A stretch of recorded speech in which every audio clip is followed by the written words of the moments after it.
స్త్రీ శక్తికి సృష్టి ఆవిర్భావానికి సంకేతం శ్రీ కామాఖ్యాదేవి ఆలయం. అష్టాదశ శక్తి పీఠాలలో అగ్రగణ్యమైంది. శాక్తేయులకు అత్యంత ఆరాధ్యనీయమైంది శ్రీ కామారూపాదేవి అమ్మవారు. ఇక ఈ కామారూపాదేవి ఎక్కడ వెలిసింది, ఆమె అవతారం వెనుక ఉన్న కథ ఏంటి, అమ్మవారు భక్తులకు ఎలా కటాక్షిస్తున్నారు?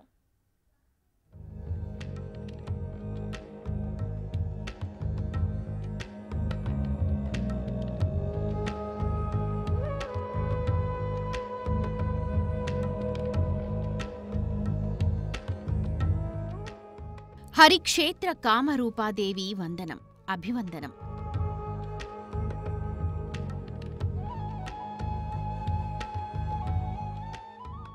నీలాచలవాసినికి నిత్యాభివందనం అంటూ కామరూపాదేవిగా కీర్తించబడే కామాఖ్యాదేవిని నిత్యార్చనలతో భక్తులు స్తుతిస్తూ ఉంటారు. అష్టాదశ శక్తి పీఠాలలో 13వ శక్తిపీఠంగా వెలుగొందుతోన్న ఈ క్షేత్రం అస్సాం రాష్ట్రంలోని గౌహతి పట్టణానికి 10 కిలోమీటర్ల దూరంలో బ్రహ్మపుత్రా నదీ తీరంలో గల నీలాచల పర్వతంపై ఉంది.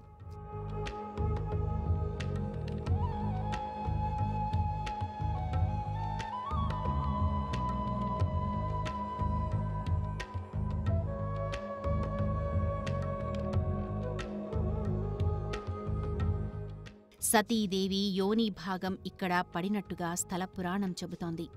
ఇక్కడి అమ్మవారిని కామాఖ్యాదేవిగా, కామరూపాదేవిగా భక్తులు కొలుస్తుంటారు.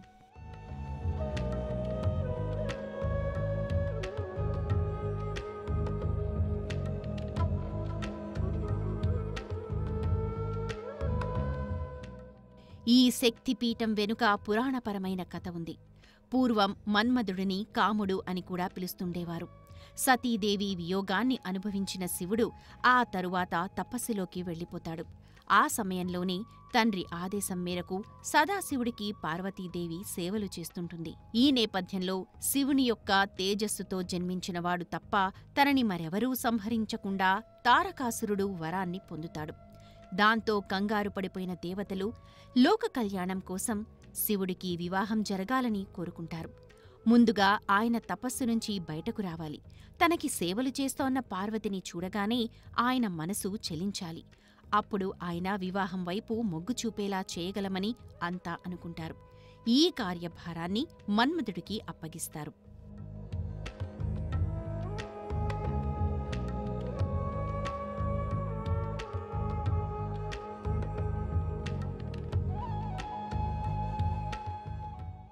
ఇక్కడి నీలాచలంపైనుంచే మన్మధుడు శివునిపైకి పంచబాణాలను ప్రయోగిస్తాడు.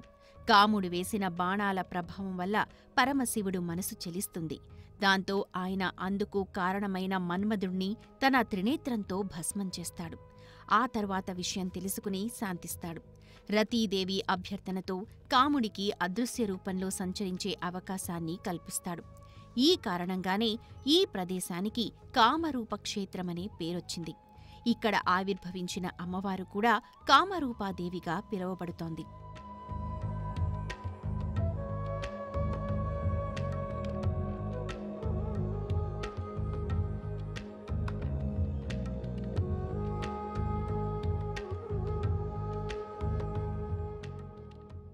ఈ ఆలయాన్ని 8వ శతాబ్దంలో నిర్మించారు. అయితే 16వ శతాబ్దంలో అన్యమతస్థుల దాడుల్లో ధ్వంసమైంది. తిరిగి 17వ శతాబ్దంలో కుచ్ బిహార్ రాజు నరనారాయణుడు ఈ క్షేత్రాన్ని పునర్నిర్మించాడని శాసనాధారాలు ఉన్నాయి. తేనెపట్టు ఆకారంలో ఉన్న ఆలయ శిఖరం గణేశుడి వంటి దేవీ దేవతల శిల్పాలతో కనువిందు చేస్తూ ఉంటుంది. మాంత్రికులకు, తాంత్రికులకు, వామాచారులకు క్షుద్ర పూజలు చేసేవారికి ఈ ఆలయమే ఆధారం.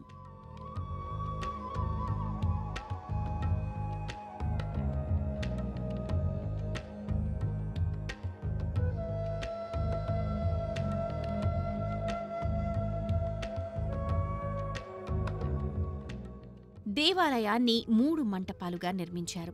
అందులో మొదటి ప్రాకారంలో గుహలా ఉండే గర్భాలయంలో యోని చిహ్నం ఉన్న అమ్మవారి విగ్రహం. అయితే ఆ రూపం కనిపించకుండా భక్తుల దర్శనానికి ముందే పూలతో నింపేస్తారు. ఆ గుహ లోపల రాతి మీద ఎప్పుడూ జల ఊరుతూ ఉంటుంది. అందువల్ల మూల విరాట్టు ఎప్పుడూ తడిగా ఉంటుంది. ఆలయం బయట శీతలాదేవి సన్నిధానం ఉంటుంది. దీర్ఘవ్యాధులు ఉన్నవారు ఈమెను సేవిస్తే వాటి నుంచి విముక్తి కలుగుతుందని నమ్మకం. రెండవ మండపం చతురాస్రాకారంలో సువిశాలంగా ఉంటుంది.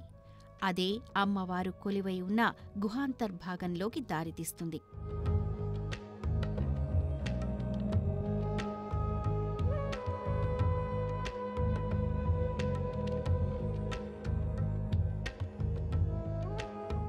ఇక్కడ అమ్మవారి శిల నుంచి వచ్చే జలధార సంవత్సరానికి ఒకసారి ఎరుపు రంగులోకి మారుతుంది.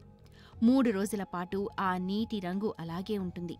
అందువల్ల అమ్మవారు ఏడాదికి ఒకసారి రజస్వలవుతారని భావించి ఆ 3 రోజుల పాటు గర్భాలయాన్ని మూసివేస్తారు. ఈ 3 రోజుల పాటు అంతరాళ మంటపంలో అమ్మవారి ఉత్సవమూర్తిని ఉంచి పూజిస్తారు. ఇక 4వ రోజున గర్భాలయాన్ని తెరిచి సంప్రోక్షణ చేసి అంబుజమేళ అనే ఉత్సవాన్ని నిర్వహిస్తారు.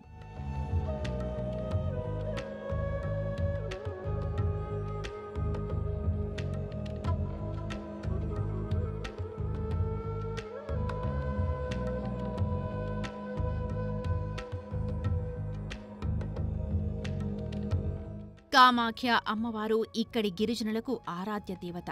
ఇక్కడికొచ్చే భక్తులు కుమారీ పూజ చేస్తారు. కుమారీ పూజను కన్యపూజ అని కూడా అంటారు. ప్రతిరోజు 2 ఏళ్ల వయసు నుంచి 7 ఏళ్ల వయసున్న ఒక్కొక్క కన్యను ఆహ్వానించి శాస్త్రోక్తంగా పూజిస్తారు. వీరిని అమ్మవారి మూర్తిగా భావించి శ్రీయుక్త నామ మంత్రాలతో పూజిస్తారు. ఇలా చేస్తే వివాహం కాని స్త్రీలకు వివాహం అవుతుందని నమ్మకం. సంతానం లేనివారు సంతానం కోసం పూజ చేస్తారు. కామాఖ్య అమ్మవారిని దర్శిస్తే తమ కోరికలన్నీ నెరవేరుతాయని భక్తుల విశ్వాసం.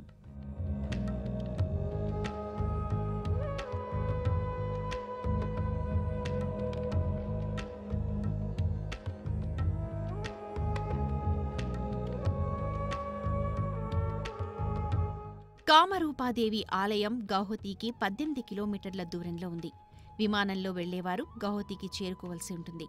అక్కడ్నుంచి బస్సులు, ప్రైవేటు వాహనాల ద్వారా ఆలయానికి చేరుకోవచ్చు. గౌహతిలో రైల్వే స్టేషన్ ఉంటుంది. దేశంలో వివిధ ప్రాంతాల నుంచి గౌహతికి వందల సంఖ్యలో రైళ్లు నడుస్తూ ఉన్నాయి.